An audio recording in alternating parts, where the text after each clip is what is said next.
On modélise un objet en 3 dimensions par un ensemble de points et d'arêtes reliant ses sommets. Donc ici, on a le maillage d'une sphère 3D. Mais pour obtenir un objet un peu plus solide, on va appliquer à chacune des faces une couleur. Donc ici, la plupart des faces sont des petits quadrilatères. On applique à chacun des petits quadrilatères une unique couleur. Et on obtient ce qu'on appelle un rendu plat. Bon, c'est pas mal, mais c'est pas très convaincant. On voit encore l'objet géométrique sous-jacent. Donc, on a vu qu'à l'aide des vecteurs normaux, on peut obtenir un rendu lisse par lissage des vecteurs normaux. Et l'objet géométrique sous-jacent n'a pas changé. C'est toujours le même maillage. Et ça se voit sur le bord. Vous voyez que le bord, lui, n'est pas lisse. Le bord, on voit encore les petites faces, les petits quadrilatères. Bon, donc ça, c'est un peu basique. Maintenant, on veut obtenir des objets beaucoup plus réalistes. Et donc, on va appliquer une texture sur cette sphère. Et on va obtenir, par exemple, une bille de bois ou une bille de coton. D'accord? Donc, voici un rendu toujours un petit peu plus réaliste. Et vous voyez que notre objet géométrique sous-jacent n'a pas changé. Ça se voit sur le bord. On voit toujours nos petits quadrilatères sur le bord. Alors, comment faire? On part d'une image carrée, ici, une image d'un parquet en bois. Et donc, on va expliquer comment on peut appliquer ce petit carré sur notre sphère pour obtenir cette bille de bois. Et donc, même chose, on part d'un carré de coton, d'accord, qu'on applique sur notre sphère et on obtient une bille de coton.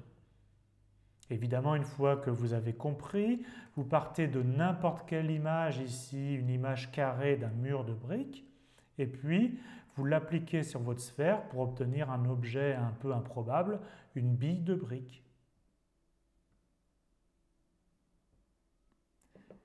Expliquons de façon informelle comment on applique une texture. Donc on a ici un objet 3D qui est une cocotte en papier obtenue par origami et qui est colorée.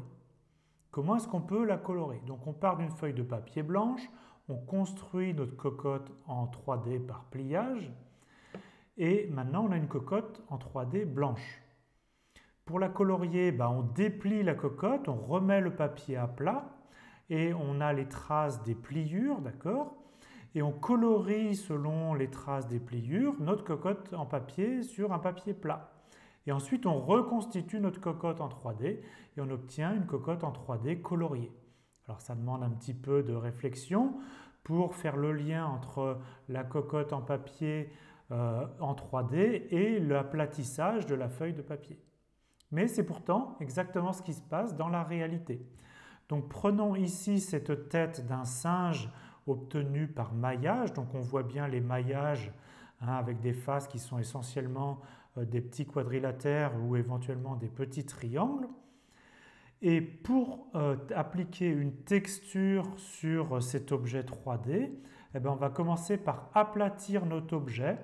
On obtient ici essentiellement un aplatissage en 3 composantes. Donc ici la tête du singe, ici ce sont en fait les 2 yeux et ici les 2 oreilles.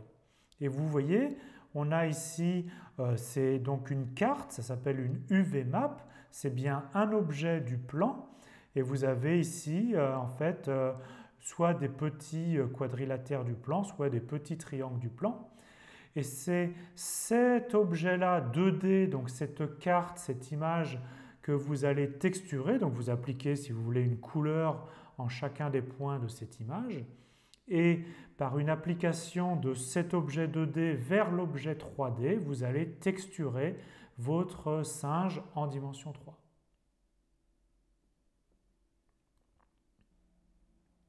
L'idée pour appliquer une texture est assez simple. On prend une image et on va essayer de la coller sur un objet.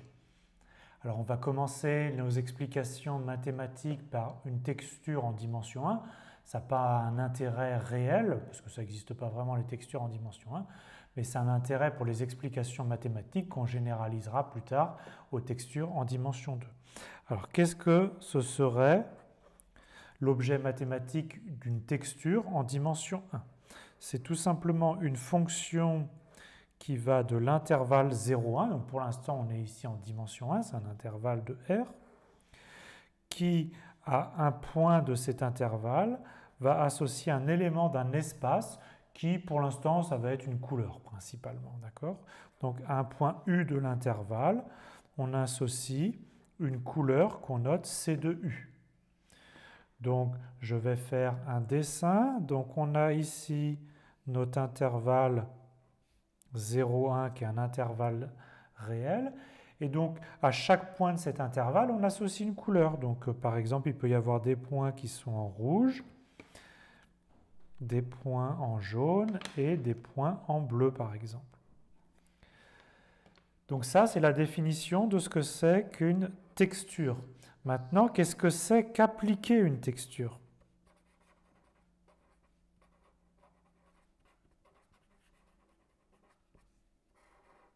Donc, on a un objet. Donc ici, par exemple, une maison. Et donc, on veut colorier cet objet. Alors, plus précisément, on va colorier chaque face de l'objet. Donc, j'appelle ce point A, ce point-là B. On veut colorier le pan du toit AB. Donc, on va définir une application qui va de notre intervalle 0,1 dans l'intervalle AB. Donc, je vais appeler grand phi. L'application qui va de 0,1 dans l'intervalle AB. Et cette application me permet donc de colorier n'importe quel segment. Ici, en particulier, le segment AB. Donc, en partant de A, on colorie comme en partant de 0, en rouge, en jaune et en bleu. Évidemment, si je voulais colorer les autres pans ou les autres murs, j'appliquerais une fonction phi sur chacun de ces segments. Alors ça, c'est la fonction phi donc, qui va de 0,1 dans AB, c'est la fonction, disons, d'application de la texture. On aura besoin souvent de passer du segment AB et de revenir dans 0,1. Et donc, on aura besoin souvent de l'opération inverse, que je vais noter par psi majuscule, qui est en fait la bijection réciproque de phi.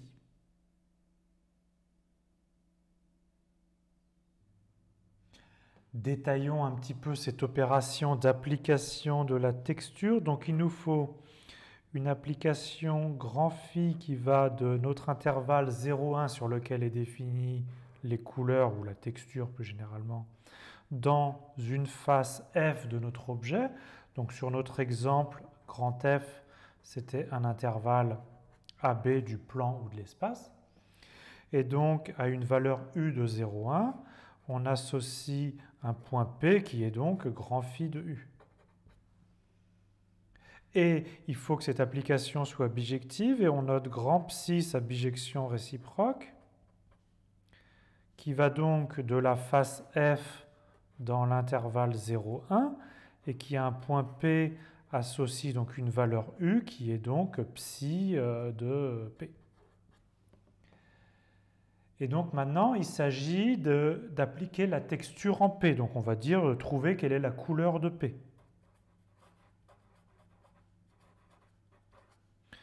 Tout simplement, qu'est-ce que c'est que la couleur de P? Donc on part de P. Par la bijection réciproque grand psi, on se ramène dans l'intervalle 0,1. Donc on calcule psi de P, ça nous donne une valeur U entre 0 et 1. Et on a dit qu'à chaque valeur entre 0 et 1, on avait associé une couleur. Et donc la couleur de cet élément U, ce sera aussi la couleur de notre élément P. Donc c'est tout simplement ça, appliquer la texture d'un point de vue mathématique. Alors reprenons notre situation un petit peu élémentaire.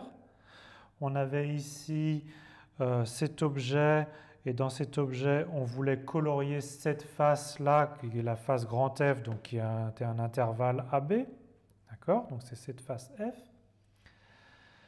On avait dit que nous, ce qu'on connaissait, c'était une texture sur l'intervalle 0,1, c'est-à-dire que tous les éléments de 0,1, on leur a associé une couleur, par exemple du rouge,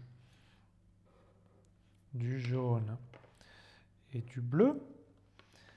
Et maintenant, on veut colorer chacun des éléments du segment AB. Donc on fait un texturage indirect, c'est-à-dire qu'on part ici d'un point P de la face. Par notre application inverse psi, on lui associe une valeur U dans l'intervalle 0,1. À cette valeur U est associée une couleur, ici c'est du jaune, et donc on va colorier le point P ici en fonction de la couleur de la valeur de U ici. Et donc on va colorier ce point en jaune ici.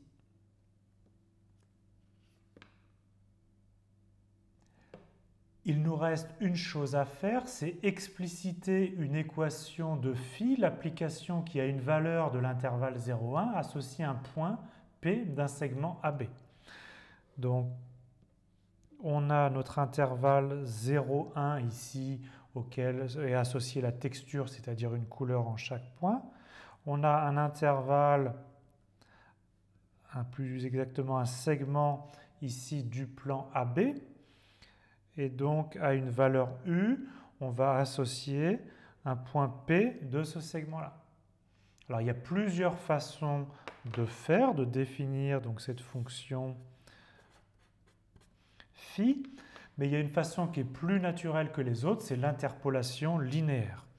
Donc, définissons cette fonction phi par interpolation linéaire. Donc, c'est une fonction de l'intervalle 0,1 dans le segment AB, pour nous, d'ici du plan, à une valeur U. On associe un point P du segment par interpolation linéaire, donc justement 1 moins U fois A plus U fois B. Donc, si U est égal à 0, donc si on part de la valeur 0, on associe en fait le point A. Si U égale à 1, on associe le point B. Si U était égal à 1,5, c'est-à-dire le milieu de l'intervalle 0,1, on se retrouverait au milieu de l'intervalle AB, etc. Et donc ça respecte les proportions. Donc si vous voulez, ici, si vous êtes dans un repère orthonormé au x, y, qu'est-ce que c'est qu'une équation de P?